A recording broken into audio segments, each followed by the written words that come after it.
ክቡራትና ክቡራን ተመልካቾቻችን እንደምን አመሻችሁ። ሰዓቱ ልክ ከምሽቱ 7 ሰዓት ሆኗል። ቀኑ ዛሬ ቅዳሜ ምሽት ግንቦት 17 ቀን 2025 ዓመተ ምህረት ነው። እስከ 8 ሰዓት ድረስ አብራናችሁን ቆያለን። የሳምንቱን ማጠቃለያ ዋና ዜናዎች ይዘንላችሁ ቀርበናል።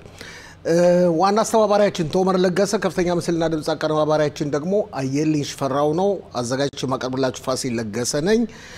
ክቡራትና ክቡራን ተመልካቾቻችን ይስርጭት የሚተላለፍላችሁ ቴል አቪቭ ከሚገኘው ከእስራኤል የኢትዮጵያ ቴሌቪዥን ጣቢያ ነው። እንደተለመደው በአገር ውስጥ በየስ ወይም በሳተላይት የስና ሳተላይት አንድ ነው። በኬብል ወይም በሆት አንድ ነው።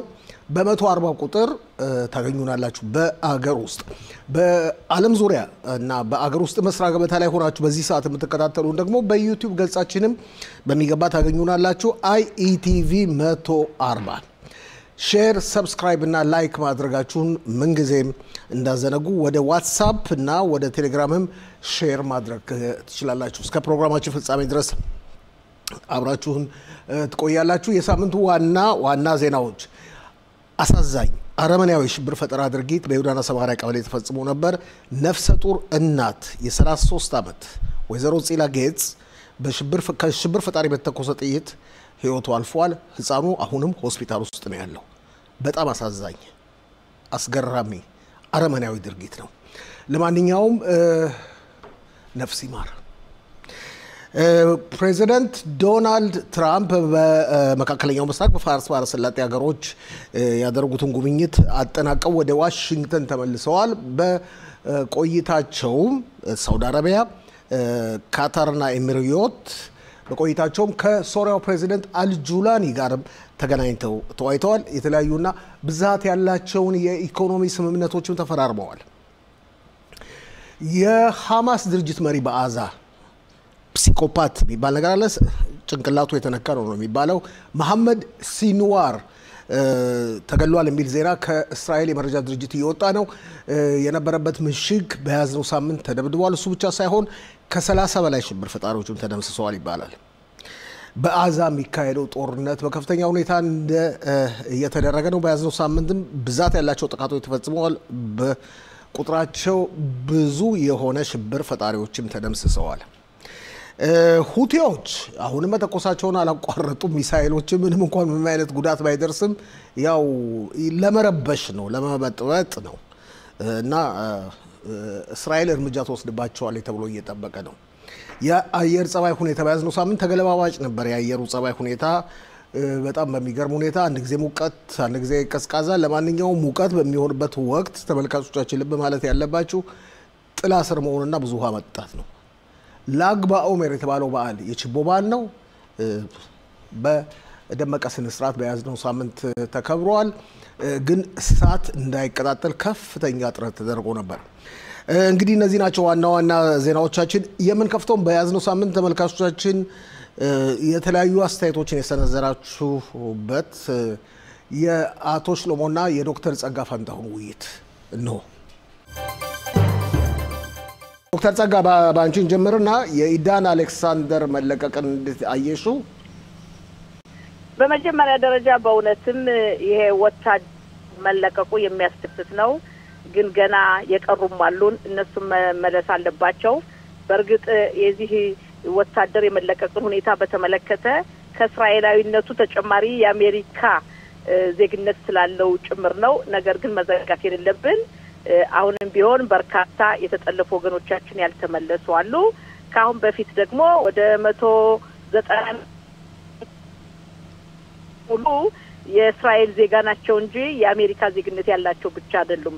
ለምንድን ነው ይሄን ያልኩት? አንዳንዶቹ የአሜሪካ ዜግነት ስላለው ትራምፕ አስለቀቀ፣ ኤዳን አሌክሳንደርን አስለቀቁ የሚለው ይነገራልና ሌሎቹ አብዛኛዎቹ ደግሞ የተለቀቁት አንዘንጋ የእስራኤል ዜጋ ናቸው እንጂ የአሜሪካ ዜግነት የሌላቸውም ጭምር ተለቀዋል። ለወደፊቱም ሌሎቹም እንደሚለቀቁ ተስፋ እናደርጋለን።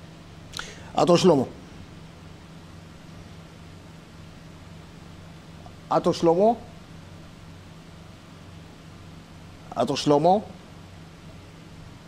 ፋሲል አይሰማም እንዴ? አሁን ይሰማል። አዎ ቀጥል። ሄሎ አሁን ይሰማል። አቶ ሽሎሞ ቀጥል። ይሄ ወጣት ወንድማችን ወታደራችን መለቀቁ በእምነት ለሁለተኛውም ለህዝብ እስራኤል በሙሉ ትልቅ የምስራችና ደስታ ነው። በተለይ ደስ የሚያሰኘው ምክንያቱ በተለይ እስካሁን ከተለቀቁት ሰዎች መካከል ወታደር አልተለቀቀም ነበር እና ይሄ ወታደር ከአሜሪካ አንስቶ ከዚያ ሀገር በበጎ አድራጎት እስራኤልን አገለግላለሁ በጽዮናዊነት እስራኤልን በመውደድ ከዛ አሜሪካ መኖር ሲችል ከዛ ሀገር መጥቶ ውትድርና ያገለገለ ያለ ቤተሰቦቹ ከዛ ቀርተው እንዲያውም ጭቡጥ ኻጸር የሚባሉት ቤተሰቦች እሱን አዳፕት አድርገውት እዚህ መጥቶ እንደዚህ አይነት አጋጣሚ ሲያጋጥመውና ደግሞ የጎላኒ ብርጌድ ተዋጊ ሆኖ ሄዶ ይህን ያህል ጊዜ ተጠልፎ ሲሰቃይ ሲቸገር ሲደበደብ ሲታሰር ከቆየ በኋላ መለቀቁ በጣም ደስ የሚያሰኝ ነገር ነው። ከቤተሰቦችና ከእስራኤል ህዝብ ደስታ ውጭ ደግሞ የሱ የመለቀቅ ያለው ሁኔታ ለተቀሩት ለተጠለፉት ምን አይነት አድቫንቴጅ ምን አይነት ድል ይከፍትላቸዋል የሚለውም ሊኖር ይችላል። ይህ ልጅ የተለቀቀው ግን በሐማስና በአሜሪካ መንግስት የቀጥታ ድርድር ነው። ይህ ከሆነ የኛ መንግስት የተደ ምን ሆነው ነው ለምን ይሄን ሊሆን ይችላል ምን አይነት የፖለቲካ ውድቀት ያመጣባቸዋል የሚለው ሁኔታ ጊዜ ካለ በሰፊው መተንተን እንችላለን። ሰማሽው አይደለ?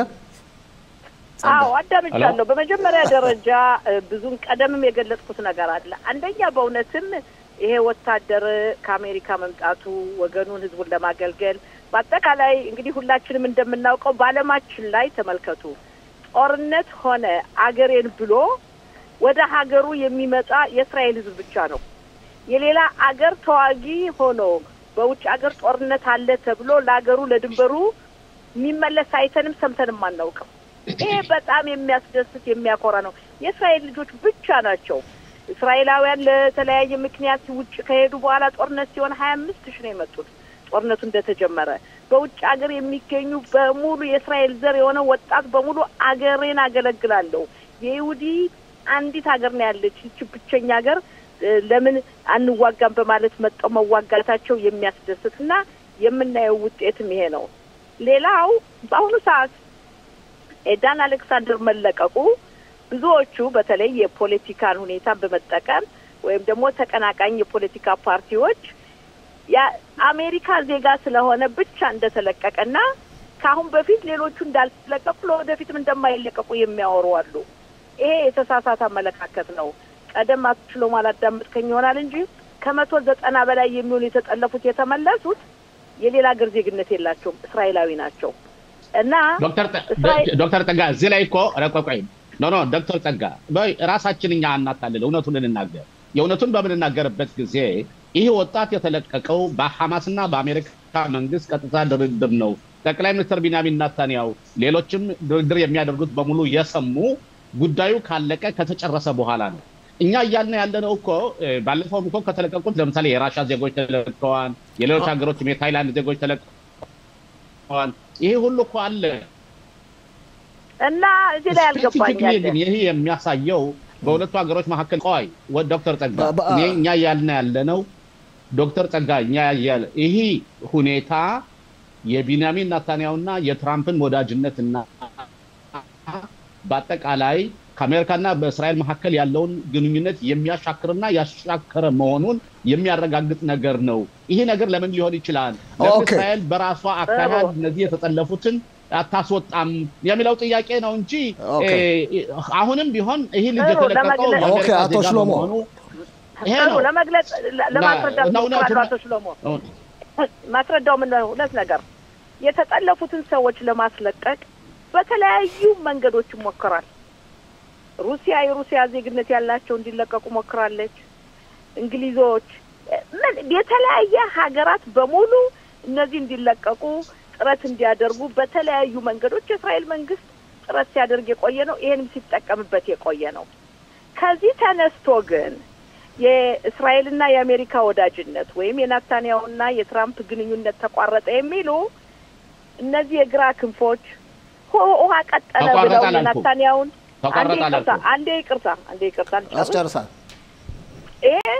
ይሄንን የሚፈልጉ ሰዎች ስተተኞች ናቸው ለምን አንደኛ የአሜሪካና የእስራኤል ወዳጅነት የታወቀ ነው የትራምፕና የጠቅላይ ሚኒስትር ናታንያሁ ወዳጅነት በጣም የጠበቀ ነው በአሁኑ ሰዓት እንደምናየው ተመልከቱ አሜሪካ የራሷን ጥቅም ትጠብቃለች እያንዳንዱ ሀገር የራሱን ጥቅም ይጠብቃል እስራኤልም ብትሆን የራሷን ጥቅም ትጠብቃለች የቀድሞ የአሜሪካ ፕሬዝዳንት ባይደን በተለያዩ መንገዶች እስራኤል የምትወስደውን እርምጃ ባዛ እንድታቋርጥ በመከሩበት ሰዓት እስራኤል ምንድነው ያለችው ጠቅላይ ሚኒስትር ናታንያሁ ባይደን የጦር መሳሪያ መስጠቱን ቢያቋርጡ በጥፍራችንም እንዋጋለን ያለችው እያንዳንዱ ሀገር የራሱን ጥቅም ይጠብቃል የሆነ ያለ በተጨማሪ ያው ሰሞኑን ባለፈው ምን አይተናል ከየመን የሚተኩሱት ሽብር ፈጣሪ ድርጅት ሁቲም የተሰኘው ከአሜሪካ ጋር የደረሱት ስምምነት ምንድነው በአካባቢው የአሜሪካን መርከቦች እንዳይነኩ አሜሪካ ደግሞ ሽብር ፈጣሪ ድርጅት እንዳደበድብ ተስማምተዋል ያ ማለት ግን እስራኤል ሁቲምን አትደብድብ አይደለም እስራኤል በሊባኖስ እርምጃ ትወስድ አይደለም ይኸው ዛሬ ሰምተናል ጠዋት እስራኤል ወሰደችውን እርምጃ በሶሪያ ትወስድ አይደለም ስለዚህ ቆያቶ መግለጽ የሚፈልገው ለጥያቄ ቆይ ጨርስና ጠይቃታለህ እሺ ልጨርስና መጠየቅ ይችላል ይህ ሁሉ የሚያመለክተው የሁለቱ ሀገር ወዳጅነት እንደጠበቀ ነው የሁለቱ መሪዎች ወዳጅነት ጠንካራ ነው የሁለቱ ወዳጅነት መጠንከርና አልፎ በወዳጅ መካከል አለመግባባት መፈጠሩ ወይ እያንዳንዱ የራሱን ጥቅም ማስከበሩ ይሄ በመካከላቸው ግጭትና መጣ የሚባል አይደለም የግራ ክንፎች አቶ ሽሎሞ ቢቻል ኖሮ ዛሬ ጠቅላይ ሚኒስትር ናታንያሁ ወርደው ቢያድሩ ደስ ይላቸዋል ትራምፕ በመመረጣቸው የአሜሪካ በዲሞክራሲ ትራምፕን ሲቀበል ከአሜሪካ ያሉ ይመስላቸው የግራ ክንፎች እዚህ የትራምፕ መመረጥ አንቋቸዋል መተንፈስ አቅቷቸዋል ተጨንቀዋል በሰው ሀገር ዲሞክራሲ እንኳን ጣልቃ ለመግባት ሞክረዋልና ያለው ተጨባጭ ሁኔታ የሁለቱ ሀገር ወዳጅነት እንደቀጠለ ነው የሁለቱ መሪዎች እንደቀጠለ ነው አልፎ አለመግባባት ይኖራል በማንኛውም በኩል ይሄ ነው ያለው አቶ ሽሎሞ እኔ ለዶክተር ጸጋ 4-5 ነጥቦችን የትራምፕ ያደረገውን መግለጽ ፈልጋለሁ በዛ ማክሲነት ለያንዳንዱ ተሰጣለች አጠር ያራካቀሩ አጠር ባለ ሁኔታ ሁሉም ባንድ ለቅረት አጠር ባለ አንደኛ ትራምፕ ሲመረጡ ጋዛ ላይ ገሃነም አወርዳለሁ አዛን ሪል ስቴት አደርጋለሁ ብለው ነበር ዛሬ እሳቸው ከሐማስ ጋር ቀጥታ ንግግር እያደረጉ ነው ይሄን ወታደር አስለቀቁ ያ ብቻ ሳይሆን ሰባዊ እርዳታ እንዲገባ እያዘዙና እየተሰራ ነው ያለው ስለዚህ የት ነው የዳዛውጭ ደግሞ እሳቸው ያዛን ወደ ውጭ ሀገር እንዲሄዱ እናደርጋለን ብለው ነበር ይሄ ሁኔታ ዜሮ ሆኖ ዛሬ ሐማስ የአዛዝ ደህንነቱ መከበር አለበት ያዛዝ ጥሩ ኗሪ መኖር አለበት ብለው ትራምፕ እየሰሩ ናቸው ይሄ አንደኛ ሁለተኛ ኢራንን በተመለከተ እስራኤል ኢራንን እንዳትደበድብ አሁን እንቅንጫለ ማዘዣ ሰጥተዋል ስለዚህ አሁን ምን አይነት ስምምነት ላይ ይደርሳል በዲፕሎማሲ ያለው ሁኔታ የኛ በተለይ ብዙ ባለሙያዎች እንደማይደግፉትና የስምምነቱ ውጤት እስራኤልን የሚጎዳ መሆኑ እየተነገረ ነው ሶስተኛ የሁቲሞችን አንቺ ያነሳሽውን የአሜሪካን መርከባትም ታንጂ እስራኤል ሁቲሞች ሚሳኤል እንዲተኩሱ የወተት ዝንቦች ማለትም እንዲተኩሱ እንደፈለጉ እንዲያደርጉ አሜሪካ ፈቅዳላቸዋለች እኛ የአሜሪካ ስራችን እየሰራችልን ነው ብለን ስንደሰት ነበር የአሜሪካ መንግስት 10% የኢኮኖሚ ጉዳይን በተመለከተ የእስራኤል ሸቀጣሸቀጦች የሚገቡትን 10% ቀረጥ የነበረውን ወደ 17% አደረጉ ለምን ከሁሉም በላይ ደግሞ ከአርዶዋን ጋር አርዶዋንን የኛ ጠላት ነው የአሜሪካ መንግስት ግን ወዳጃችንና ጥሩ ወዳጃችን እያሉ ነው እየተናገሩ ያሉት ሱሪያ ውስጥ ደግሞ በአጠቃላይ ደቡብ ሱሪያ ውስጥ የነበሩትን አሜሪካ የራሷን ወታደሮች አውጣለች ስታወጣ ለእስራኤል አልተናገረችም በአጠቃላይ በመናይበት ጊዜ አሁን ትልቁ አጀንዳ ደግሞ ሳውዲ አረቢያ የሲቪል ኒውክሌር ቦምብ እንድትገነባ ፈቃድ እየተሰጣት ነው የባይደን አድሚኒስትሬሽን የነበረው እንደዚህ ፈቃድ መንፈቅድላቸው ከሆነ መጀመሪያ ከእስራኤል ጋር ሰላም ማድረግ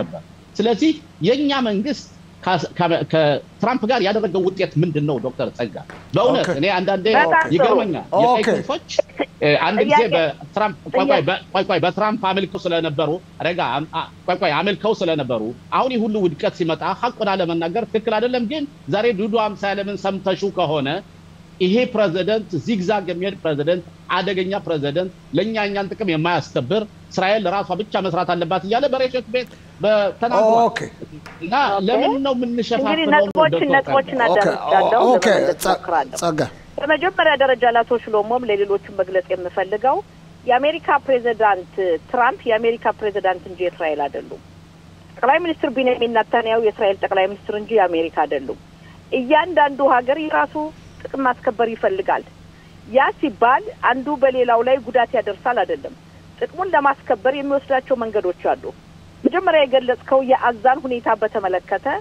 የአሜሪካ ፕሬዝዳንት ያሉትኝ አዛ የሚኖሩ ፍልስጤማውያን ለቀው ይውጡ በፈቃዳቸው እንጂ በጉልበት አይደለም አሁንም ቢወጡ መልካም ነው ቢወጡ ለራሳቸው ነው በመጀመሪያ የሚጠቀሙ ካልሆነ ግን የሽብር ፈጣሪዎች መናኸሪያ ሆነው እንደተለመደው ሐማስ ይጠቀምባቸዋል እኛም ደግሞ ጉዳት በደረሰ ቁጥር እርምጃ መውሰዳችን አይቀርም የፍልስጤም ህዝብ 76 አመት ብቻ ሳይሆን ለወደፊቱ 100 እና 200 አመት ከትውልድ እየተሰቃየ ሊኖር ነው ያ ነው የትራምፕ ጥያቄያቸው ሌላው ኢራንን በተመለከተ የአሜሪካ ፕሬዝዳንት ዶናልድ ትራምፕ ከአሁን በፊት ቀደም በነበሩበት ጠቅላይ ይቅርታ ፕሬዝዳንት በነበሩበት ሰዓት የነበረውን ስምምነት ሰርዘው እንደወጡና ከዛ የባይደን አስተዳደር እንደተመለሰ የሚታወቅ ነው ስለዚህ በትራምፕ አባባል በዲሞክራሲ መንገድ እምንፈታው ከሆነ እሰየው በዲሞክራሲ መንገድ እማንፈታው ከሆነ ሌላ እርምጃ እንወስዳለን ሌላው አቶ ሽሎሞ ታሪክን ወደ ኋላ መለስ ብለን እንመልከት በቀድሞው የእስራኤል ጠቅላይ ሚኒስትር በምናሄም ቤጊን ዘመን ኢራቅ የኒውክሌር ጦር መሳሪያ ባለቤት ለመሆን ግንባታ ጀምራ ዓለም በሙሉ እስራኤልን ያወገዘ አሜሪካም ጨምሮ ያልደገፈችውን እርምጃ በመውሰድ ምናሄም ቤጊን ይህን የኒውክሌር ማመንጫ መደብደባቸውና ከዛ ከስንት አመት በኋላ ሳዳም ወደ እስራኤል ሚሳኤሎችን 39 ሚሳኤሎችን በጎልፍ ዋር ወይም በፋርስ ባህር ሰላጤ ወደ እስራኤል ሲተኩስ ሁሉም ሰው ቤጊንን ያመሰገነው ይሄ የሆነበት ዋናው ምክንያት ምንድነው ቤጊን አሜሪካ ብትቃወም ሌሎቹ ቢቃወም ለእስራኤል አስጊ ስለሆነ የሀገራችንን ጥቅም ለማስከበር ህዝባቸውን ለመጠበቅ ሲሉ እርምጃ ወስደዋል ያ ማለት ነገ ጧት ለምን ታኔው 19 አመት ይናል አረጋግጥ ነው አቶ ሽሎሞ ነጥቦችን መዝግብ ያለ የተናገርከው ሚኒስትር ቢንያሚን ኔታንያሁ ለወደፊቱ እርምጃ ሊወስዱ ይችላሉ እና አንተውቅም ባለፈው ጊዜ የጠቅላይ ሚኒስትር አይደሉም እንዴ በሰጡት መመሪያ ከጥቂት ወራት በፊት የኢራንን አየር ኃይል ብጥስጥስ አድርጎ የእስራኤል አየር ኃይል የተመለሰው በአሁኑ ሰዓት እስራኤል እንደፈለገችው መውጣት መግባት ትችላለች ኢራን ለምን ይሄ እርምጃ ስለተወሰደ ነው የሶሪያው ፕሬዝዳንት አሳድ ዝም ብሎ ነው የተሰደዱት የሂዝቡላህ ሽብር ፈጣሪ ድርጅት ናስራላን ማን ነው የገደለ ጠቅላይ ሚኒስትር ኔታንያሁ በሰጡት መመሪያ አይደለም ስሪዋን ማን ነው በኢራን ዋና ከተማ በኢራን ከተኛበት ቦታ እስማኤል ኻኒየን የደመሰሰ ማን ነው ጠቅላይ ሚኒስትር ቢንያሚን ኔታንያሁ አይደሉም ስለዚህ አቶ ሽሎሞ ታሪክንም ወደ ኋላ ማየት ይኖርብናል አሁን የሚወሰዱ እርምጃዎችን ማቋረጥ እንዲሁ እንዳልነበረ ሆነ መናገር ትክክል አይደለም ያለው ተጨባጭ ሁኔታ ይሄን ይመስላል ማንም ሰው አልጠበቀም ነበር ስሪዋን ይሞታል ኻኒየ ወይም ናስራላ ይሞታል ያላል ነበርም በቢፐር አማካኝነት የህዝቡላህ ሽብር ፈጣሪ ድርጅት እንዲንኮታኮታል ብሎ ይጠበቃል ነበርም የሶሪያው ፕሬዝዳንት አሳድ ነብሴና ውጪ ብሎ ሩሲያ ይገባም ነበር በእስራኤል ነው ስለዚህ ይሄንን ሁሉ ማስታወስም ያስፈልጋል ይሄ ያለ ተጨባጭ ሁኔታ ነው በሰባት አቅጣጫ እስራኤልን ሊያጠፉ የመጡተኝ ዛሬ ተገልብጦ ራሳቸው ፈርተው ነው ያሉት ይሄ ሁሉ መዘንጋት የለም የእስራኤል ፖለቲከኞች አሁን ቀደም ዱዱ አምሳለምን ጠቅሳል ሌሎችም የፖለቲከኛ የፈለገውን አስተያየት መስጠት ይችላል ያለንበት ዲሞክራሲ አገር ነው እና የግራ ክንፎች ግን መታሳዝኑን በጣም የማዝነው የእስራኤልን ውድቀት ኔታንያሁን ስልጣን ለማውረድ ሲባል የእስራኤልን ውድቀት መመኘት የእስራኤልን ነው ይሄ ነው የእስራኤል መጥፎ ገጽታ ማውጣት ቆይ ተመልሳለህ አንደቃስታለሁ ቆይ ኖ ላቀረብከው ጥያቄ ለእያንዳንዱ መልስ መስጠት ፈልጋለሁ የሁቲምን ጉዳይ በተመለከተ አሜሪካ የራሷ ጥቅም አላት መርከቤ እስካልተነካ ድረስ ምንም የለም ያ ሲባል ግን ሁቲም ወደ እስራኤል ለተኮሰው እስራኤል ወዲያው አጸፋ የሰጠችው አሁንም ነገ ጧት እንደፈለገችው እስራኤል የመን ገብታ ደብድባ መውጣት ትችላለች። ስለዚህ አንድ መዘንጋት የሌለብን ነገር አለ። አንደኛ እያንዳንዱ ሀገር የራሱን ጥቅም ይጠብቃል። ሁለተኛ ደረጃ እስራኤል አስፈላጊ ሆኖ ካገኘችው ትራምፕ ተስማሙ አልተስማሙ እርምጃ ከመውሰድ ወደ ኋላ አትልም። ለዚህ ምሳሌ ምናይም ቤጊንን ጠቅሼልሃለሁ። ባለፈው ጊዜ የተወሰደው እርምጃም ቢሆን እስራኤል በተለያዩ ቦታዎች ወሰደችውና አሜሪካ ፈቅድ አይደለም። እንደ ባይደን እንደ ቀድሞው ፕሬዝዳንት እንደ ባይደን ቢሆን ኖሮ አዛ ሁሉ አንገባም ነበር፣ አፍያ ሁሉ አንገባም ነበር። በጥቅምት 7 ቀን ወገናችን ተጠልፎ ተቃጥሎ ተገሎ ተጠልፎ ዝም ብለን እጃችን አጣጥፈን መቀመጥ ነበረብን በድርድር ተብሎ እና ይሄን ሁሉ በሰፊው ማየት ያስፈልጋል።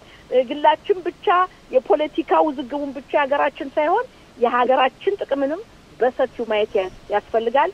እስካሁን ባለው ተጨባጭ ሁኔታ እንዲያውም አምላክ ሲያድለን ጠቅላይ ሚኒስትር ናታንያሁ መሪ መሆናቸው ነው። ሌሎች የትኛው መሪ ነው በናታንያሁ ቦታ በአሁኑ ሰዓት ቢሆን ኖሮ መፍትሄ የሚሰጠን? አጥቂው የሚሰጠን አንዳቸውም አይሰጡንም ነበርና ያለው ሁኔታ ይሄን ነው የሚመስለው። አቶ ሽሎሞ አንድ ደቂቃ ተኩላለህ ለማጠቃለያ። እኔ ለዶክተር ጸጋ የምሰጠው ሐሳብ ምን መሰለህ?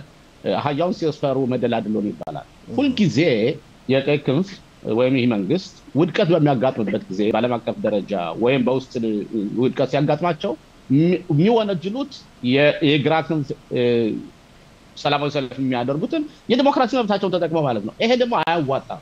ትክክለኛውንና እውነቱን በመናገርበት ጊዜ አሁን ባለንበት ሁኔታ ትራምፕ እየወሰዱት ያለው የውጭ ፖሊሲ ለእስራኤል የሚበጅ አይደለም። እስራኤል በከፍተኛ ደረጃ የሚጎዳ ነው። አንዱ ነገር ልንገርህ አቶ ፋሲል፣ በነገው ዕለትና በዛሬው ትራምፕ ውይይት ግንኙነት በሚያደርጉበት ጊዜ የሱሪያውን መሪ ያገኟቸዋል፣ አቡ ማዘንን ያገኟቸዋል፣ የሊባኖስን መሪ ያገኟቸዋል። እዛው አካባቢ ያሉ በቀጠናው ያሉትን መሪዎች በሙሉ የካታሮችን ያገኛሉ፣ የሳውዲዎችን ያገኛሉ። ይሄ ሁሉ ይሆናል። የኛ ጠቅላይ ሚኒስትር ግን በዚህ በሚያደርጉት ቀጠና ስብሰባ ተሳታፊ አይደሉም። ይሄ ራሱ የዲፕሎማሲና የፖለቲካ ውድቀት ነው። ይሄን ማመን አለብን። በእኔ አመለካከት ደግሞ እኔ ቆይ አሰጥራላችሁ። ሌላው ለመጨረሻ አተፋስል መጨረሻ የኢራንን ጉዳይ በተመለከተ ጠቅላይ ሚኒስትር ቤንያሚን ኔታንያሁ 19 ዓመት መንግስት ነው ሲገዙ በመሐከል ላይ 1 ዓመት ተኩል እነ ቤኔት ነበሩ እንጂ የኢራንን የኒውክሌር ቦምብ የማፍረስ አጋጣሚ ነበራቸው፣ አልተጠቀሙበትም። አሁን ለወደፊቱ ያረጋሉ ብሎ ማሰቡ ህልም መስሎ ይታየኛል። ግን ልክ ምናህም ቤጊን እንዳደረገው ግን እኔ የክነስት አባል በነበርኩበት ጊዜ እነ ኦልመርት እና እነ ጺፒ የሱሪያውን የኒውክሌር ቦምብ አፈረሱት፣ ደበደቡት።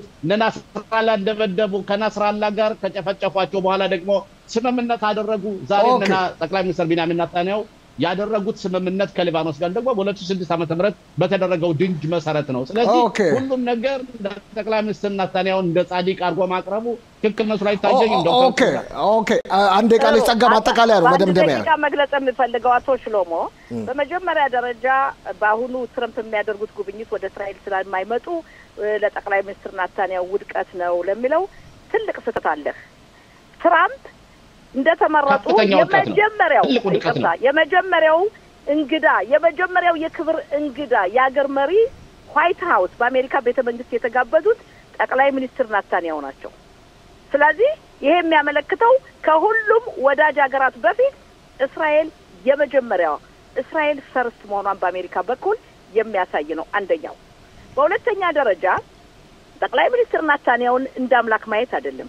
ጠቅላይ ሚኒስትር ኔታንያሁ 19 ዓመት በስልጣን ቢቆዩም ህዝቡ እየመረጣቸው ነው።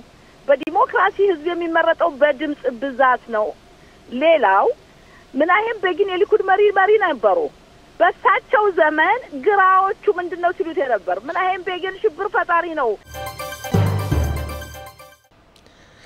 ስለ ቅንብሩ ባልደረባዬን አመሰግናለሁ። እንደተለመደው ኮሎኔል መኮንን ተስፋ የወታደራዊ ዜና ተንታኛችንም ያለውን ተጨባጭ ሁኔታ በሰፊው ተንትኖ ነበር በያዝነው ሳምንት ነው። መሐመድ ሲንዋር ላይ የተፈጸመው ጥቃትን በማስመልከት ይሆናል። አንተ መናገር እስከምትችለው ድረስ ከኛ በበለጠና በተጨማሪ ብዙ ነገሮችን ታውቃለህ። ያለው ሁኔታ ምን ይመስላል? መሞቱ እስካሁን ድረስ ሙሉ ለሙሉ አልተረጋገጠም። ያው ልክ ናስር ላይ እንደነበረው መሐመድ ደይፍ ላይ እንደነበረው ከብዙ ቀናት በኋላ ነው መሞቱ የሚረጋገጠው። ግን እዛ ድብደባ ከተፈጸመበት ቦታ ማንም ሰው በህይወት የሚወጣ የለም። ትክክል። አህመድ ሲንዋር ልክ እንደ ወንድሙ ሲንዋር የኺ ሲንዋር ወደማይመለሰው ተሸኝቷል። ይህ አንዳንድ ምስሎችም እየወጡ ነው በአዛ ውስጥ። መከላከያ በአሁኑ ሰዓት ይህን ነገር በእርግጠኝነት አልተናገረም። ልክ አንተ እንዳልከው ይወስድባቸዋል ጊዜ። የናስራላም ጊዜ ብዙ ጊዜ ነው የወሰደባቸው። ብዙዎቹም ትልልቅ መሪዎች ሲሞቱ እንደዚህ ነው የሚያደርጉት። ግን እኔ አረጋግጬ መነግርህ ልክ እንደ መሐመድ ደይፍ መሐመድ ሲንዋር ወደማይመለሰው ተሸኝቷል። ዛሬ በአዛ ውስጥ እናቶችና ወላጆች ልጅ ሲወርዱ ሲንዋር የሚል ስም እንዳይወጣ የአዛ ህዝብ ወስኗል። እንግዲህ ከአንድ ቤት ሁለት ነው ከዛም በላይ ነው ከነሱ ቤተሰቦች የተገደሉት አይደል? አዎ። እና ሲንዋር የሚባል ስም በአዛ ውስጥ እንግዲህ አይኖርም ማለት ነው። አዎ፣ አይኖርም። አዎ፣ እውነትን ነው። አዎ። ስለዚህ በአሁኑ ሰዓት እስራኤል በእውነት ለእስራኤል ሀገር ለመከላከያ ኃይል ትልቅ የምስራች ነው። ይህ መሐመድ ሲንዋር አክራሪ በጣም በክፉ መንገድ ህዝቦቹን የሚጎዳ የእስራኤልን ወታደሮች በተለያዩ ጊዜዎች ያገተ፣ ያሰቃየ፣ የገደለ እስራኤል ከአንድ አመት ከ7 ወር በኋላ ሲታደድ ቆይቶ ትላንትና ማታ በአውሮፓ ሆስፒታል በኻን ዩኒስ ውስጥ ከዋሻ እንደተቀመጡ መከላከያ ኃይል መረጃ ስላገኘ ወርቅ የሆነ መረጃ ያው አየር ኃይላችን ያን ቦታ ድባቅ መትቶታል። ከተመታ በኋላም በሚገርም ሁኔታ 2-3 ጊዜ ተኩሷል። ምክንያቱም በዛ አካባቢ በዚህ ሆስፒታል በታች በሚገኘው ዋሻ ከ100 በላይ የሚሆኑ የቴሮሪስት ቡድኖች ሲንዋርን አቅፈውት የሚኖሩ ነበሩ። እነሱም እየታደኑ ነው በአሁኑ ሰዓት። ከመግባቴ በፊት እንኳ በ1 ሰዓት ተኩል እንደዚሁ አየር ኃይላችን በዛ አካባቢ ተኩሷል። እየታደኑ ነው። ይሄ ደግሞ የሲንዋር መሞት እንደሚመስለኝ ከሆነ የድርድሩን እና የታሰሩ ወገኖቻችን የመልቀቅ በነገራችን ላይ አሁን እየተመለከትነው ነው። ይቅርታ ላቋርጥህና ትናንት ምሽት የተፈጸመው ድብደባ ቀጥል። እሺ። እና ይህ የእሱ መሞት አክራሪ ስለነበር ምናልባት ድርድሩን ሊያሻሽለው ይችላል። 2 ትልልቅ የሐማስ መሪዎች ይለውጡታል ተብሎ ይታሰባል። አንደኛው መሐመድ ሻፓ የሚባለው የጦር መሪ የባታሊዮን አዛዥ ነው። የራፊያው የባታሊዮን አዛዥ ነው። የባታሊዮን ራፊያህ ባታሊዮን አዛዥ ነው። ሌላው ደግሞ አዝየዳን ሀዳድ የሚባለው የመካከለኛው አዛ ወይም የአዛ ከተማ የባታሊዮን መሪ። ሁለቱም ሲታደኑ ቆይተዋል። ብዙ ጊዜ ተሞክሯል። እነሱ በአሁኑ ሰዓት ይለውጡታል ተብሎ እየተመከረ ነው። ግን እኛ ያም ይለወጥ ያም ምንጊዜም ልክ እንደ ሂዝባላው መሪ ናስራላ ከሞተ በኋላ የሂዝባላ ጦር ልክ እንደ እረኛ የሌለው እንስሳና እረኛ የሌለው በግ ሆኖ ስለቀረ የሐማስም እድል ይሄ ነው የሚል አቋም አለኝ። ይሄ ነገር ለእስራኤል ትልቅ የምስራች ነው። ምክንያቱም ብዙ ጊዜ ሲታደን የቆየ ቴሮሪስት ብዙ ያስተቃየ እንደሚመስለኝ ከሆነ ይህ ድርጊት ይገባዋል። ለእስራኤልም መልካም እድል እንኳንም ደስ አለን እላለሁ። ሌላው ደግሞ አሁን የተለያዩ የዜና ማሰራጫዎች ከትናንትና ምሽትም ሰሞኑን ጀምሮ የሚጠቁሙት እንግዲህ ዶናልድ ትራምፕ የፊታችን አርብ መካከለኛው ምስራቅና በፋርስ ባህረ ሰላጤ አካባቢ የሚያደርጉትን ጉብኝት ይፈጽማሉ። እስከዛ ቀን ድረስ ታጋቾች እንዲለቀቁ ስምምነቶች ካልተደረሱ እስራኤል የተፈራውንና ሐማስ በከፍተኛ ሁኔታ ስጋት ላይ ያለበትን ተውት የሚለውን ጦርነት ሊጀምርበት ይችላልች ይባላል። ትክክል። እንደምታየው በአሁኑ ሰዓት ትራምፕ እንደመሰከነ ሳውዲያ ውስጥ ሪያድን ለቀው ወደ ካታር ሊሄዱ ነው። ግን በሚገርም ሁኔታ በሳውዲያ ውስጥ በሪያድ ውስጥ በነበራቸው ውይይት አንደኛ ትራምፕ የሚፈልጉት ቀድሞ ደጋግመ እንደምለው ጦር እንዳይኖርና የተከፈቱ ጦሮችን ለመቋጨትና ለመዝጋት ነው የሚፈልጉት። ግን በሳውዲያ ውስጥ ለምሳሌ እሳቸው ብዙ የሚፈልጉት የአሜሪካን ኢኮኖሚ ለማሳደግ ከሆነ ድረስ ከ148 በላይ የንግድ ስምምነቶች ከ400 ቢሊዮን ዶላር ገቢ በአመት የሚያስገኝላትን ስምምነት ከሳውዲ ሀገር አድርገዋል። ይሄን ካልኩ በኋላ በሳውዲያ ውስጥ ንግግር አድርገዋል እንደሰማው። እዚህ ላይ ቆይ አንተ ጨመር እንድታደርገበት እንፈልገው ሁሉም አሁን ሲያጨበጭበ የነበረው በተለይ አክራሪ እስላሞች እስራኤልን ትራምፕ ትተዋል ከአረቦች ጋር ሊስማሙ ነው። ግን ትላንትና ኢራንን በከፍተኛ ሁኔታ ነው የወቀጡት በንግግራቸው። ይኸውልህ ልክ እንደ ሲንዋር የአረብ ሀገሮችም ተሸውደው ነበር። ሲንዋር የተሸወደበት ምክንያቱም ትላንት እኒህ ትራምፕ ስላለ ትራምፕ መካከለኛው ምስራቅ ስለመጡ እኔ የፈለኩትን ማድረግ እችላለሁ እንደ ነፃ መንቀሳቀስ እችላለሁ ብሎ ከገባበት ዋሻ ይህ የወርቅ መረጃ ሲደርስ ለአሜሪካ ሳይነገር አየር ኃይላችን ምን ጊዜም ዝግጁ ስለነበር የሚደረገውን አድርጓል። ግን የአረብ ሀገራት የሚያንጨበጭቡት የትራምፕን ሁኔታ አላወቁም ማለት ነው። ትራምፕ የሚፈልገው አንደኛ ከዓለም ላይ ጦርነት እንዳይኖር ነው። በትክክል እኮ እርግጥ አድርገው ተናግረዋል። ኢራን ኒውክሌር የሚባል አይኖራትም። ኒውክሌር ካላት እሷ የዓለም ጠንቅ ስለሆነች የኒውክሌር አይፈቀድላትም። ኒውክሌር የሚባል ነገር ሰው የሚያጠፋ ነገር አይፈቀድላትም። ልክ እንደ ሳውዲያ የሆስፒታልና የሳይንስ ምርምር የሚያደርጉ ለሲቪላን የሚረዳ ኒውክሌር ግን ልክ እንደ ማንኛውም ሀገር ማግኘት ትችላለች ብለዋል። ከ60% በላይ ኡራኒየም የሚባለውን ማዳበርና ማሳደግ ግን ኢራን ውስጥ አይቻልም ብለው እርግጥ አድርገው ተናግረዋል። ጭራሽ መኖር የለበት ማሳደግ ከውጭ ነው ኡራኒየሙ መምጣት ያለበት። ለነዚህ ያለ ሰላማዊ ተግባር የሚውለው ከውጭ ነው የሚመጣው። በዓለም ላይ እኮ 40 ሀገሮች አሉ የአይነት ኡራኒየም ያላቸው ጃፓንን ጨምሮ። ይሄም አንዳንድ ቦታዎች አሉ እንደ ብራዚል ሌሎችም ጃፓንንም ጭምር። እዚያ እያመጡ ለሲቪላውያን ማገልገያ የሚሆን ኒውክሌር መፍጠር ይችላሉ እንደ ማንኛውም ሀገር። ከዛ በላይ ግን ከ60% ማሳደግ ለጦርነት ስለሆነ ይሄ ነገር አይፈቀድም ብለዋል። ይሄ መሆን ያለበት እስራኤል የምትፈልገው ይሄን ነው። ስለዚህ ትራምፕ በአሁኑ ሰዓት እንደምታየው አንደኛ አልጁሊያንን አግኝተዋል። አልጁሊያንን በራይድ ላይ አግኝተው የአብርሃምን ስምምነት እንድትቀበለው ከሆነ አንደኛ ቴሮሪስቶችን ከሀገር ውስጥ አስወጣ አባር ተብሏል። አባር ሁለተኛ ይሄን ከፈለከው ዲሞክራሲያዊ ሁኔታን አስቀድም የሚል መልእክት ተሰጥቷቸዋል። አልጁሊያንም ትራምፕን ስለሚፈልጉ አሜሪካን ስለሚፈልጉ የአሜሪካን ገንዘብ ስለሚፈልጉ በዚህ ውስጥ እሳቸው አለ ምክንያት አይደለም። ኢኮኖሚ ማዕቀቡንም አንስተውላቸዋል። 14 ዓመት በአሳድ ዘመን የነበረውን ኢኮኖሚ ማዕቀብ ነው ያነሱለት። ይህ የሚያሳየው ውስጥ ለውስጥ የተደረገ ስምምነት አለ። አልጁሊያኒ እሺ አደርጋለሁ ብሎ ቃል ሳይገባ ይህ ነገር አይሆንም። ትክክል። ለመጀመሪያ ጊዜ ከ25 ዓመት በኋላ የሱሪያ ፕሬዚደንት የአሜሪካን ፕሬዚደንት ሲያገኝ ነው። ከ25 ዓመት በኋላ ለ5 ዓመት ተጥሎ የነበረው ማዕቀብ ይለቀቃል። ምክንያቱም ሱሪያ የምታሳየው መንገድ ደህና ስለሆነ ከዛም ደግሞ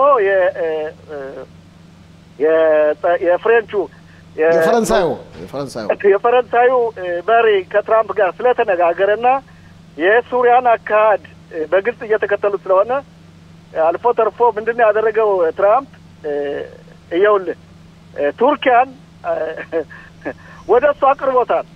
አሁን ትልቅ ወዳጅነት አለ ከአራጅዋድ ጋር እኮ እንደሚባለው ከሆነ እዚህ ላይ ውስጥ ለውስጥ ከሰሜን ሶሪያ በስተቀር ቱርኮች ወደታች እንዳይወርዱም ተብለዋል ነው የሚባለው። ስምምነት አለ። ትክክል። ስለዚህ በሱሪያ ውስጥ ሰላም ከመጣ በሱሪያ ውስጥ ሰላም እንዲመጣ የእጅ መንሻ ሰጥተውታል።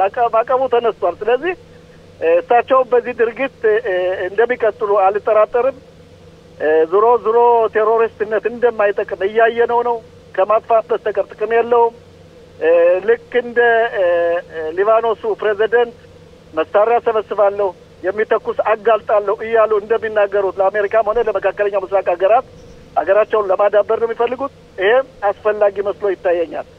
ስለዚህ የትራምፕ ጉዞ ወደ መካከለኛው ምስራቅ እኛ ፈርተን የነበረው በተለይ የኒውክሌሩ ሁኔታ ነው የኢራኑን ግን ግልጽ አድርገው ስለተናገሩ እስራኤል በዚህ ሰዓት በእውነቱ ደስ የሚል ነገሮች እየቀረቡ መስሎ ይታየኛል።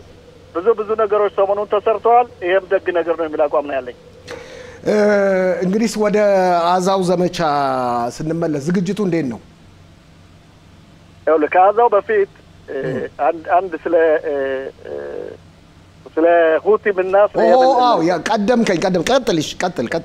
ቀጥል ዛሬ የመከላከያ ቃል አቀባይ በሆዴዳ በሚባለው የመርከቦች ማረፊያ ላይ ማስጠንቀቂያ ከሰጡ በኋላ ሶስት ወደቦች ሶስት ወደቦች ላይ ማስጠንቀቂያ ከሰጡ በኋላ ልቀቁ ተብለው በዛ አካባቢ አየር ኃይላችን ፈትሾ ተመልሷል።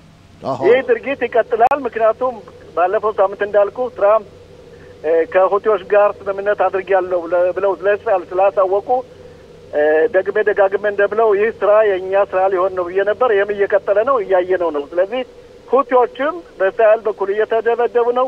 እስራኤል አቅም አላት፣ ጉልበት አላት፣ ኃይል አላት፣ ቴክኖሎጂ አላት፣ ችሎታ ስላላት በሁቲም ላይ የምታደርገው ድርጊት ማስጠንቀቂያ ነው።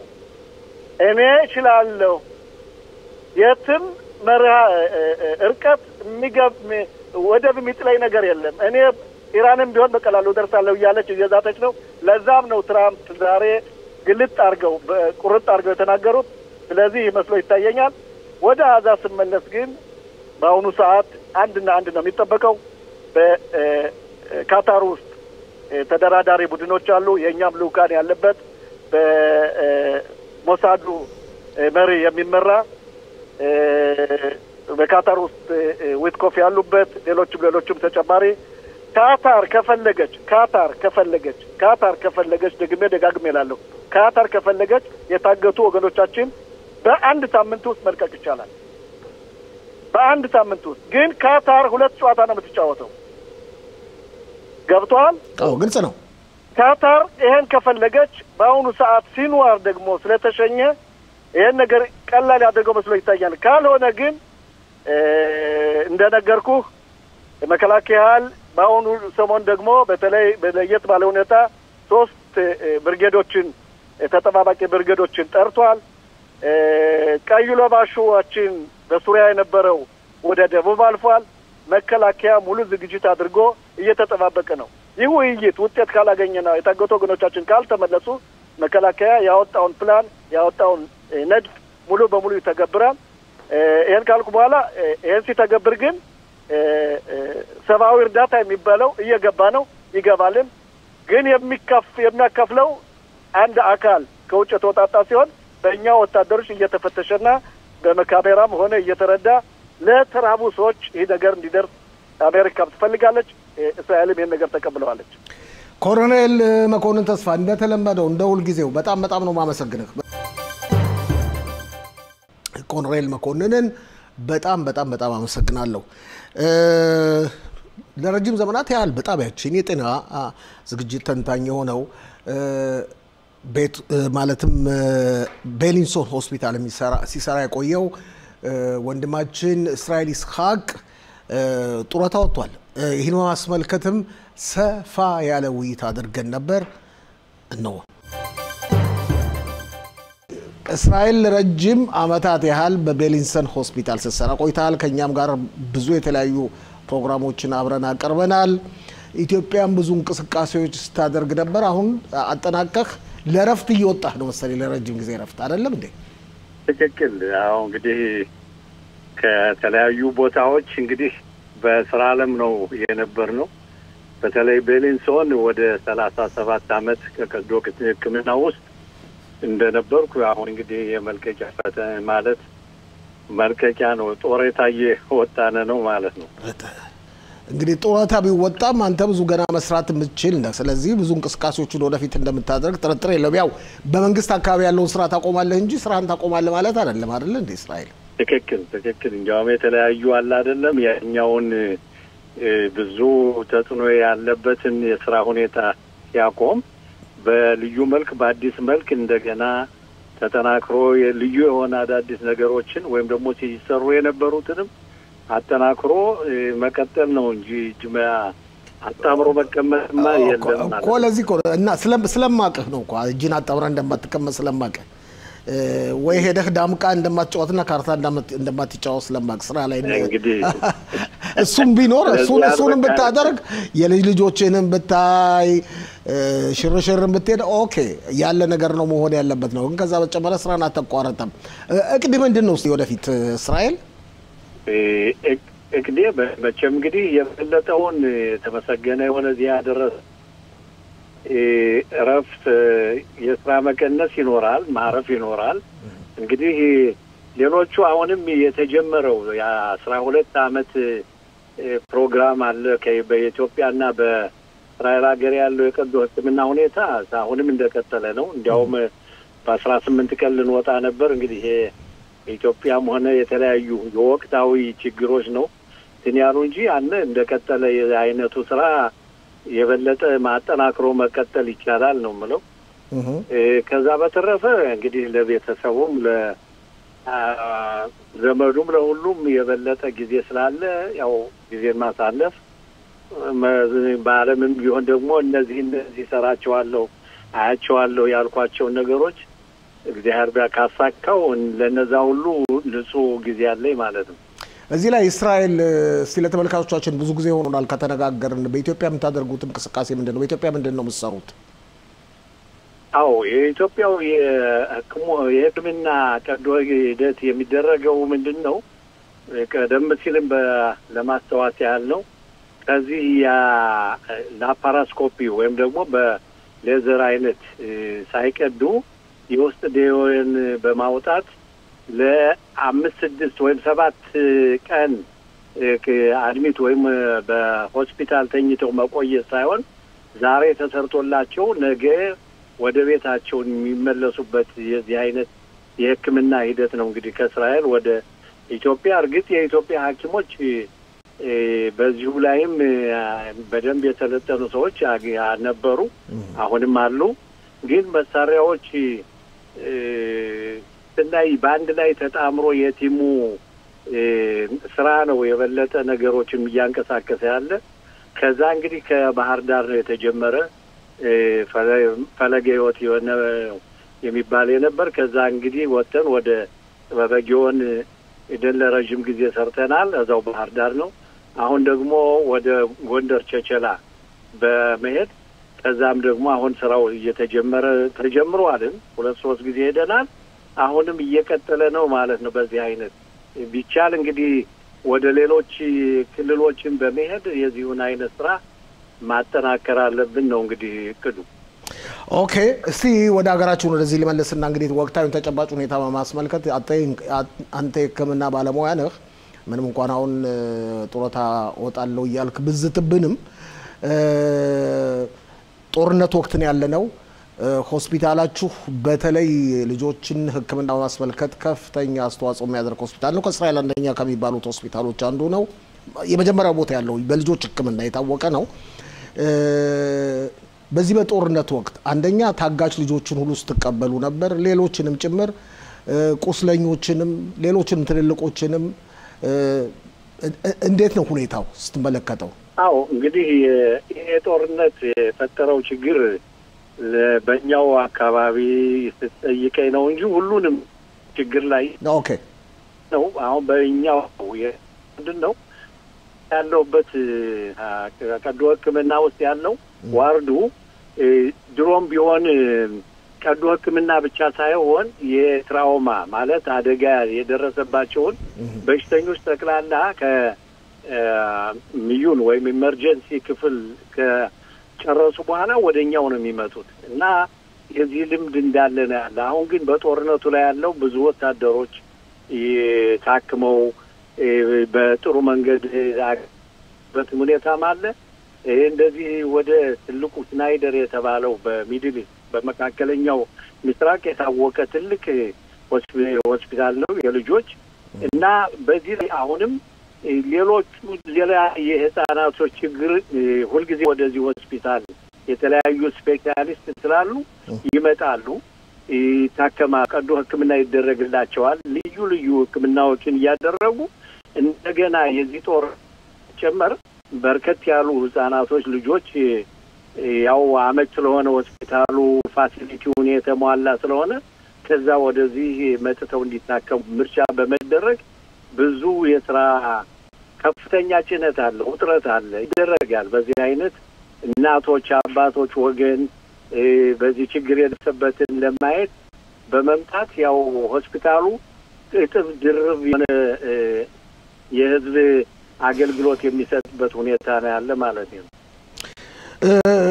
ቁስለኞችንስ በማስመልከት በተለይ ቁስለኞች ያው ቁስሎች በብዙ ሺህ የሚቆጠሩ ቁስለኞች አሉ በሆስፒታሎች የሚገኙ በማገገሚያ ቦታዎች የሚገኙ ያሉበት ተጨባጭ ሁኔታ ብዙም አይወራላቸውም እርግጥም ይጎበኛሉ አልፎ አልፎም ይነገርላቸዋል ያለውን ሁኔታ እንዴት ነው የምታየው አዎ ይገርማል የማይወራው በጣም በህክምናው ውስጥ ያለው በማይታየው በውጭ የሚወራውን ያህል አይደለም እና ከዚህ በተለይ የህክምና ቀዶ ህክምና የሚሰጠው ክፍል በብዛት ወታደሮች የመሰበር ችግር ስለሚደርስባቸው እዛ ላይ አብዛኛውን ያጥንት ችግር ስላለ በጅም ቢሆን በተለያየ ያ ስለ ሆስፒታል ስለሚይዘው ማለት ወደዛ ስለሚሄዱ ያ የሞላ በተለይ ኦንኮሎጂ የተባለ ደግሞ ተዛው ደግሞ የካንሰር ሆስፒታል አለ ብዙ ክፍት ሆኖ ነው ያንን የማገገሚያ ቦታ ተብሎ ለወታደሮች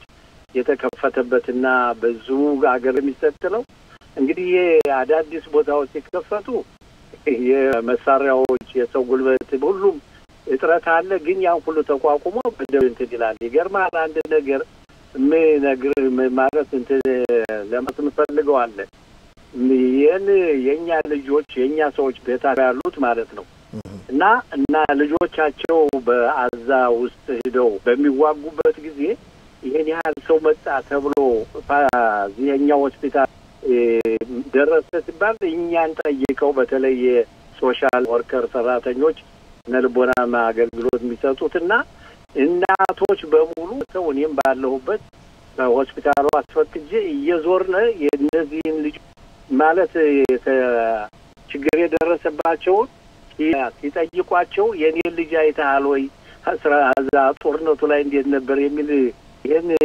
ሁኔታ ተሳው በጣም ሌላ ነገር ነው የነበር ስሜቱ እና የእናቶችም ደስ ብሏቸው እነዛንም አመስግነው ስጦታ አምጥተው አይነት ሁኔታ አለ አይደለም ልጆች በጦር ያሉትም እንኳን እነዚህ የደረሰባቸውን ከትልቅ አደጋ በሆስፒታል የሚደረግላቸውን እንክብካቤ ለማየት እነሱን ለመጠየቅ ያለ ፍላጎት በዚህ ሁሉ የመስራት ሁኔታ የተደረገበት ማለት ነው ከማጠቃላችሁ በፊት እስቲ እስራኤል አንተ ልዩ ፕሮግራም እንዳለህም ግልጽ ነው ከዛ በፊት አንተ ከ30 ዓመት በላይ ነው በቤሊንግሶን ሆስፒታል ፔታቲክባ በሚለው ከዚህ ከቴላቪቭ ብዙ ሩቅ አይደለም ቴላቪቭ ስንት ኪሎ ሜትር ነው ትንሽ ኪሎ ሜትር ነው ርቀቱ እዛ ሆስፒታል አንተ ስራ በጀመርክበት ጊዜና አሁን ያለው ሁኔታ ስታመዛዝነው እንዴት ነው የምታየው ዋው በመጀመሪያ ደረጃ በጣም ሰማይና ምድር ነው ማለት ይቻላል ይሄ በ1988 ዓመተ ምህረት ነው እንግዲህ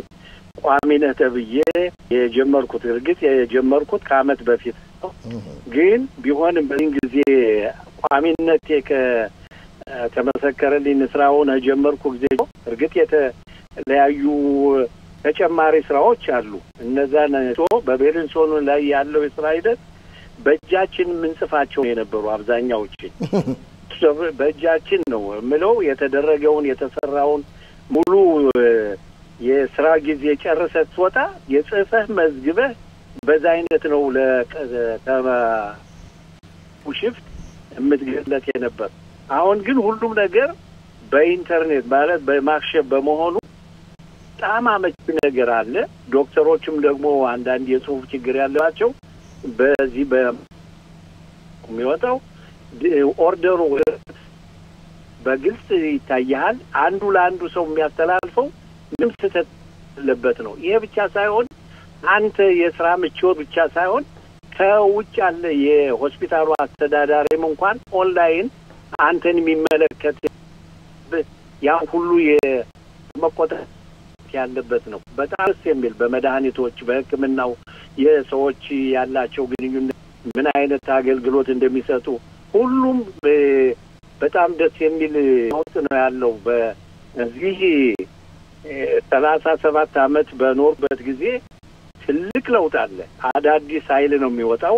የነበረው ቀርቶ እንዳልነበር አዲስ እንደሆነ ነው የምታያለና በጣም የሚል የስራ ሂደት ነው የምታየው። እርግጥ በሆስፒታል ውስጥ የሚል ሳይሆን መውደድ አለበት።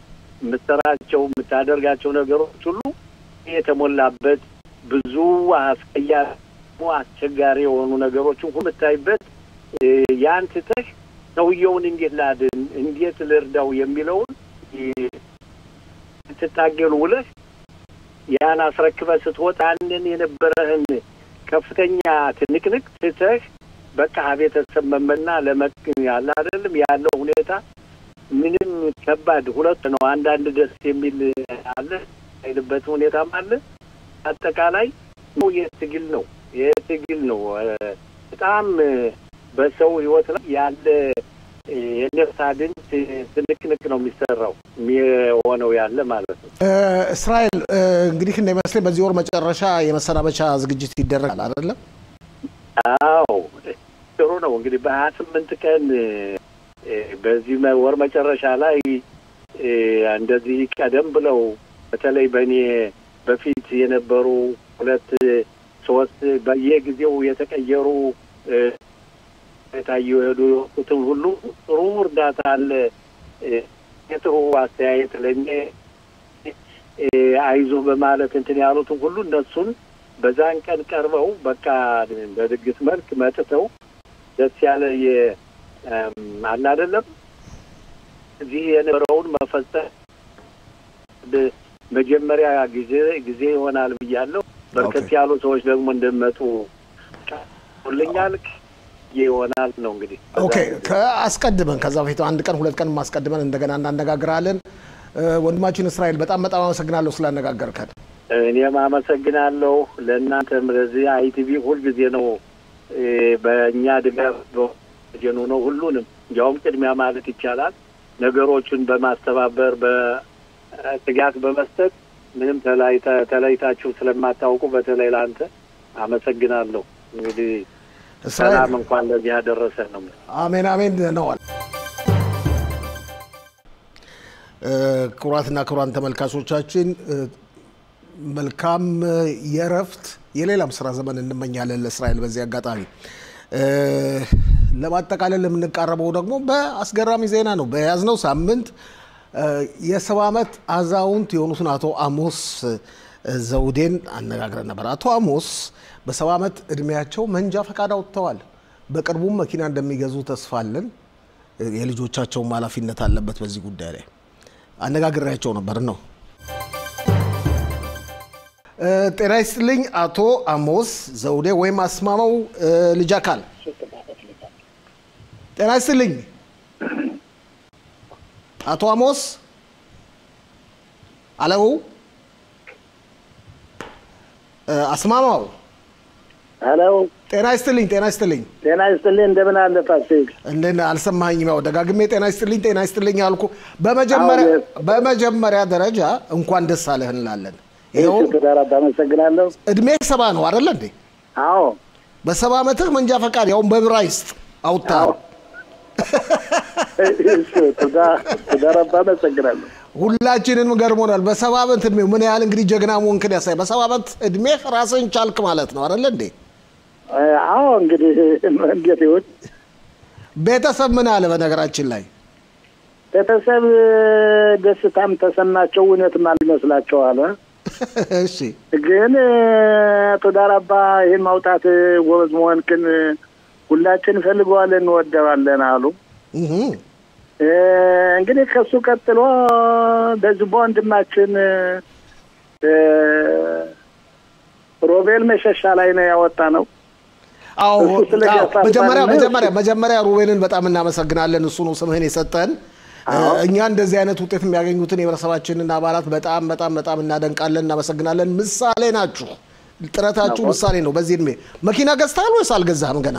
እንግዲህ መንገዱ ላይ ነው መንገዱ የት ደርሷል መንገዱ የት ደርሷል እየደረሰ ነው እንግዲህ እየፈለኩ ነው ይልገዛ ስንት ልጆች አሉ 5 ልጆች አሉ ራሳቸውን የቻሉ ናቸው ብዙዎቹ ራሳቸውን የቻሉ ናቸው ስለዚህ አዋጡ አትልም እንዴ ማን አይ አዋጡ ማለት እንኳ አዋጡ ዝም ብላችሁ እንደተደስተናል ማለት ብቻ አይደለም አዋጡ እያንዳንዳችሁ የተወሰነ ነገር ጣል አድርጉ ይሄን ያህል ደግሞ ውድ አይደለም መኪና ውድ ነው ግን ማግኘት ይቻላል ጥሩ የሆነ መኪና የት ነው የምትኖረው ሚግዳላይ ሜክ ነው የምትኖረው አይደለ ሚግዳላይ ሜክ ነች ብዙ ጊዜ ፈጀብህ ግን መንጃ ፈቃዱን ለማውጣት አይ ወደፊት ጊዜ አንድ 17 አመት ይሆናል ወሪያው ጥቼ እንደዚያው ስንት ለፍቻለሁ 17 አመት በፊት ነው የጀመርከው ታሪኩን አዎ አሁን እዛን ሲያልቅብኝ ወሪያው ሲያልቅብኝ 2 አመት ነድቼ ወሪያው ሲያልቅብኝ እንደገና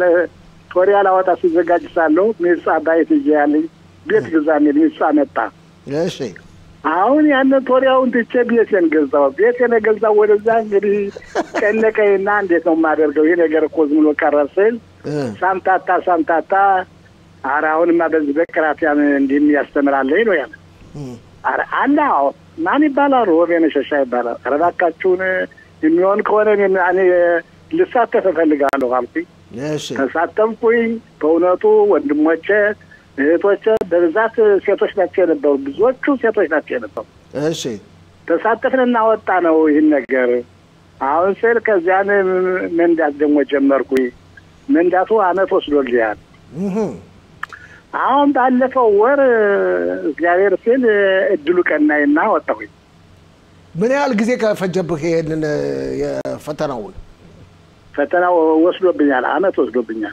አመት ደጋግመህ ነው የሞከርከው አዎ ደጋግሜ ነው ወሰድኩት ስለዚህ አመት ፈጅቶበታል ለማንኛውም አቶ አሞስ ዛሬ አየር ላይ ወጣንህ ምሳሌ እንድትሆን አሪያ ስለሆንክ ነው በዚህ እድሜም ትግል አድርገህ የፈለከው ነገር ለማሟላት መቻል ነው እኔ በዚህ አጋጣሚ ለልጆች የሚያሳስበው እንደ ትንሽ ወጣ አድርጉ እጃችሁን ዘርጋ አድርጉ እና ለአባታችሁ ባስቸኳይ መኪና ነው አሁን ያዳመጡኝ ለሆነ ጥርጥር የለኝም የምታስተላልፈው መልእክት አለ ለህዝባችን ስለ አሪያነትህ ለህዝባችን ማስተላልፈው በእኔ እድሜም ሆነ በእኔ እድሜም በበታሽም ሆነ ማናቸውም ሁላ መሳተፍ ያስፈልጋል መንጃ ፈቃድ ማውጣት ያስፈልጋል ማናቸውም ኮርስ መውሰድ ያስፈልጋል ሳሌት ካደን ዘማሻን ጻልላጅላም በብሪትና አማርኛ የሆነ ነው እንጂ በአማርኛው የቋንቋ ችግር ማለት መንገድ ሊዘጋብን አይችልም ነው የምትለው ባጭሩ አዎን እና ሁሉ መማር ይቻላል ልጆች ህጋን ለማስገባት ልጆች ህጋን ለማስወጣት kin ይወጣል ኮል ምን ይድባሪ አለ እና መማር ያስፈልጋል ነው ይሄንን ለህዝብ ማቆየው ጥሩ ነው ጥሩ አሪያነት ነው ከዚህ በተረፈ ቤተሰብ ሰላም ሁሉም ሰላም ነው በአካባቢው ሰላም ነው እስቲ እንደው በ30 ሰከንድ ስለ ጦርነቱ ያለህን አስተያየት ስለ ጦርነቱ አይነት እነዚህ አጥፍም ተብሎ ታግተው የመጡ ሰዎች በጣም ያሳዝናል ሁላችን አንጀታችን ይበላና ወዳችን በልቶናል እንግዲህ እንዴት ገና ትልቅ ደረጃ እንደርሳለን የሚሉት ህፃኖች ሁላ እየሞቱ እንግዲህ ከብዙ ችግር እየወደቁ በጣም ማስቸጋሪ ሆኗል ይሄ ነገር የሆነ ሆኖ እነዚህ የታገቱ ሰዎች በሰላም ይውጡ በሰላም ወጥተው ከዛቸው ወገናቸው ይደርሱላለው